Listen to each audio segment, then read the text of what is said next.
Capítulo 3 Criação. Formação dos mundos, formação dos seres vivos, povoamento da terra, Adão, diversidade das raças humanas, pluralidade dos mundos, considerações e concordâncias bíblicas a respeito da criação. Formação dos mundos. O universo compreende a infinidade dos mundos que vemos e aqueles que não vemos, todos os seres animados e inanimados, todos os astros que se movem no espaço, assim como os fluidos que o enchem. 37. O universo foi criado ou existe de toda a eternidade como Deus? Sem dúvida que ele não pôde fazer-se por si mesmo, e se fosse de toda a eternidade como Deus, não poderia ser obra de Deus. A razão nos diz que o universo não pôde se ter feito a si mesmo e que, não podendo ser obra do acaso, deve ser obra de Deus. 38. Como Deus criou o universo? Por sua vontade. Nada traduz melhor essa vontade todo-poderosa que estas belas palavras do Gênese. Deus disse que a luz seja, e a luz foi. 39.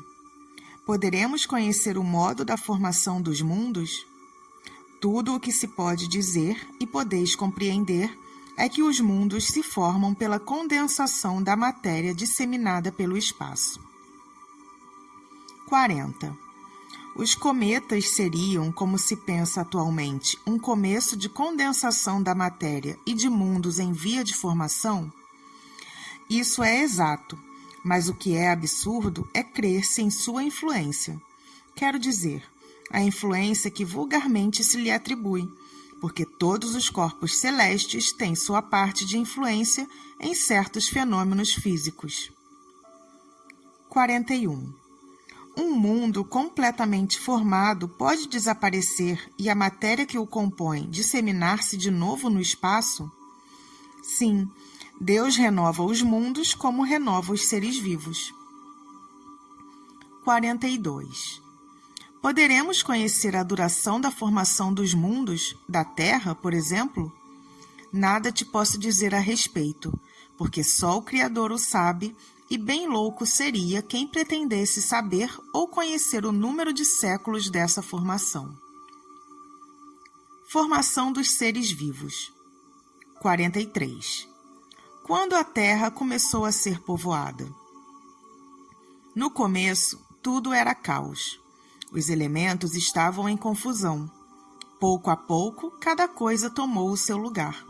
Então, apareceram os seres vivos apropriados ao estado do globo. 44. De onde vieram os seres que vivem sobre a Terra?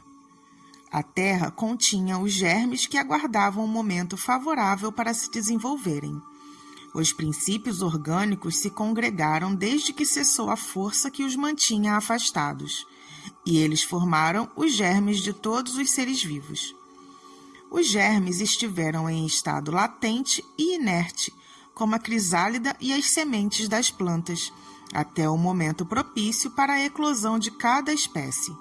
Então, os seres de cada espécie se reuniram e se multiplicaram.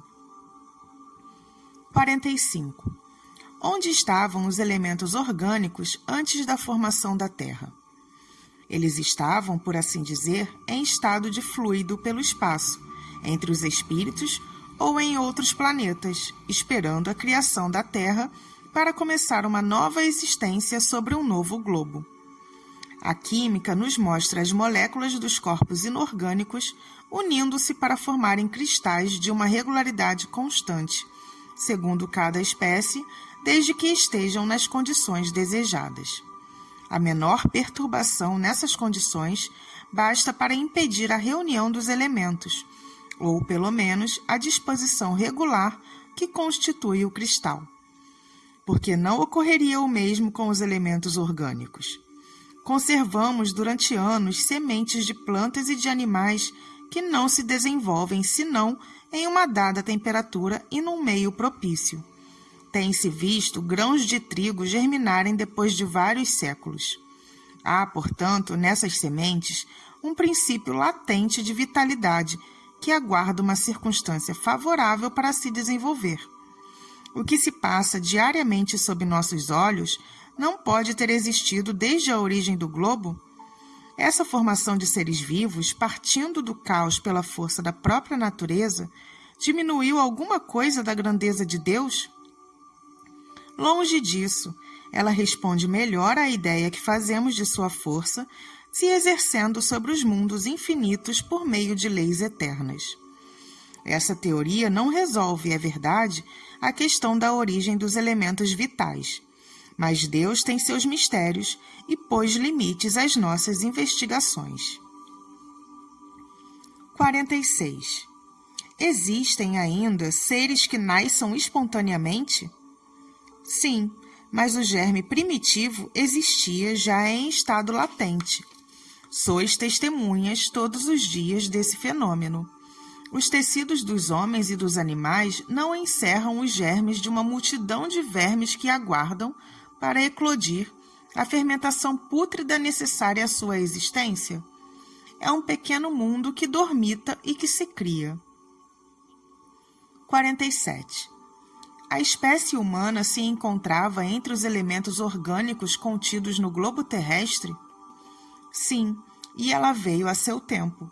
Foi o que levou a se dizer que o homem foi feito do limo da terra. 48. Podemos conhecer a época do aparecimento do homem e dos outros seres vivos sobre a terra? Não, todos os vossos cálculos são quiméricos. 49. Se o germe da espécie humana se encontrava entre os elementos orgânicos do globo, por que não se formam mais, espontaneamente, os homens como na sua origem? O princípio das coisas está nos segredos de Deus. Todavia, pode-se dizer que os homens, uma vez espalhados sobre a terra, absorveram neles os elementos necessários à sua formação para os transmitir segundo as leis da reprodução. O mesmo se deu com as diferentes espécies de seres vivos. Povoamento da Terra. Adão. 50. A espécie humana começou por um só homem? Não. Aquele a quem chamais Adão não foi o primeiro nem o único que povoou a terra. 51. Podemos saber em que época viveu Adão? Mais ou menos no que assinalais, aproximadamente 4.000 anos antes de Cristo. O homem cuja tradição se conservou sob o nome de Adão foi um dos que sobreviveram em certo país após alguns dos grandes cataclismos que, em épocas diversas, perturbaram a superfície do globo e veio a ser o tronco de uma das raças que hoje o povoam. As leis da natureza se opõem a que os progressos da humanidade, constatados muito tempo antes de Cristo, tenham se cumprido em alguns séculos, se o homem não estivesse sobre a terra senão depois da época assinalada para a existência de Adão. Alguns consideram, e com muita razão, Adão como um mito ou uma alegoria, personificando as primeiras idades do mundo. Diversidade das raças humanas. 52. De onde vêm as diferenças físicas e morais que distinguem as variedades de raças humanas sobre a Terra? Do clima, da vida e dos costumes. O mesmo ocorre com 2 filhos da mesma mãe, que, educados um longe do outro e diferentemente, não se assemelham em nada quanto ao moral. 53. O homem nasceu sobre diversos pontos do globo? Sim, e em épocas diversas, e isso é uma das causas da diversidade de raças. Depois os homens, em se dispersando sob diferentes climas e aliando-se a outras raças, formaram os novos tipos. Essas diferenças constituem espécies distintas? Certamente que não. Todos são da mesma família. As diferentes variedades de um mesmo fruto impedem que pertençam à mesma espécie? 54. Se a espécie humana não procede de um só, os homens devem deixar por isso de se reconhecerem como irmãos? todos os homens são irmãos em Deus, porque são animados pelo Espírito e tendem ao mesmo fim.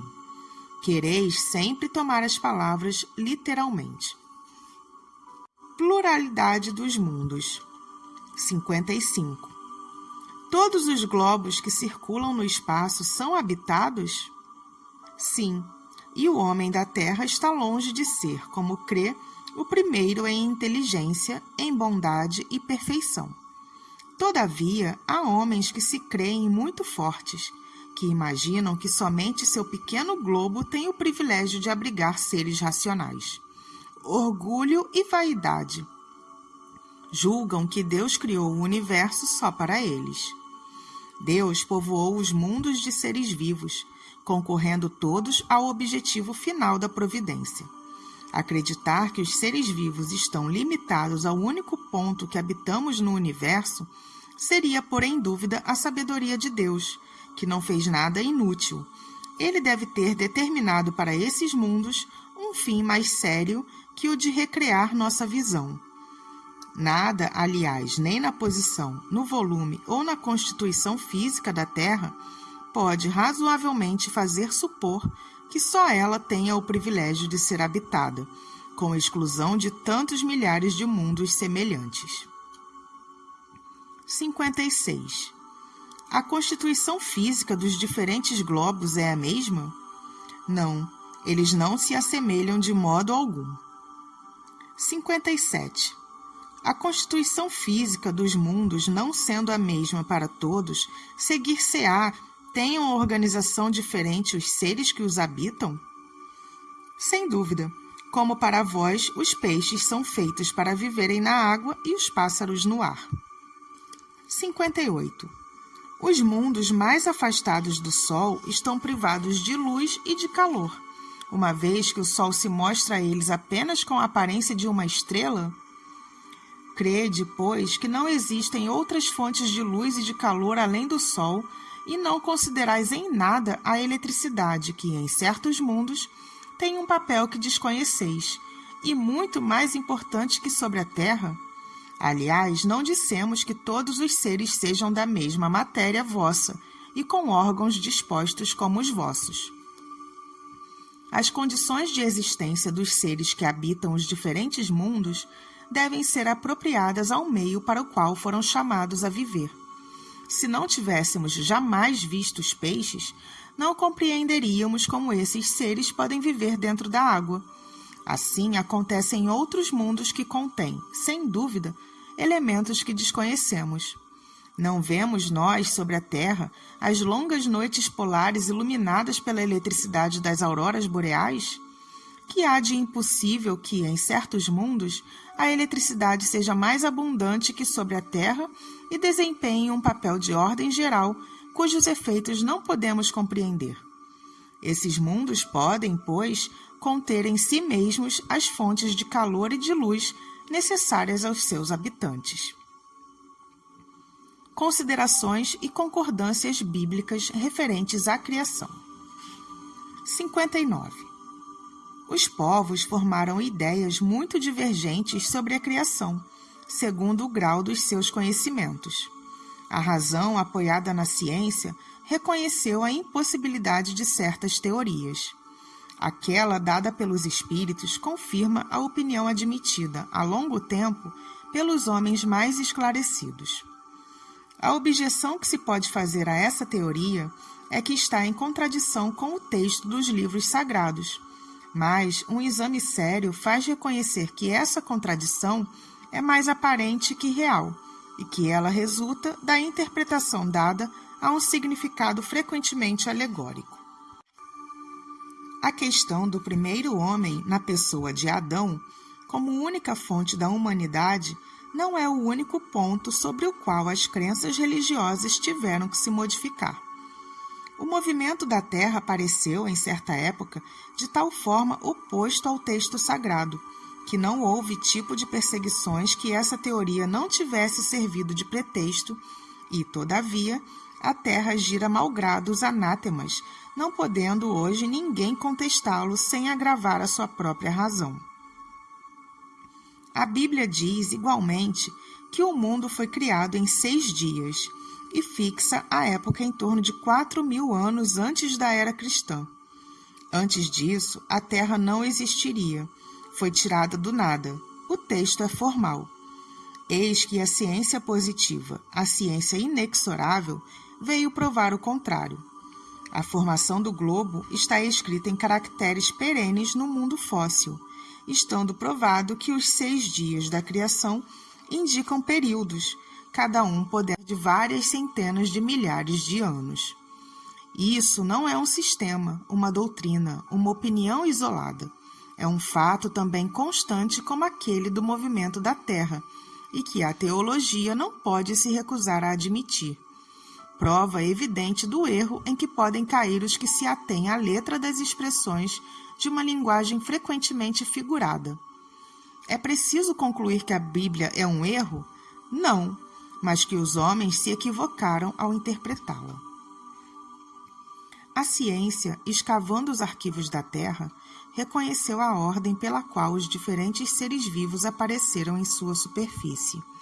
E esta ordem está de acordo com aquela indicada na Gênese, com a diferença de que esta obra, ao invés de sair milagrosamente das mãos de Deus, em algumas horas, se realizou sempre pela sua vontade, mas segundo a lei das forças da natureza, em alguns milhões de anos. Deus ficou, por isso, menor ou menos poderoso? Sua obra ficou menos sublime por não ter o prestígio da instantaneidade? Não. Evidentemente, seria preciso fazer-se da divindade uma ideia bem mesquinha, para não se reconhecer a sua onipotência nas leis eternas que estabeleceu para reger os mundos. A ciência, longe de diminuir a obra divina, nola mostra sob um aspecto mais grandioso e mais conforme às noções que temos do poder e da majestade de Deus, pela razão mesma de se cumprir sem derrogar as leis da natureza.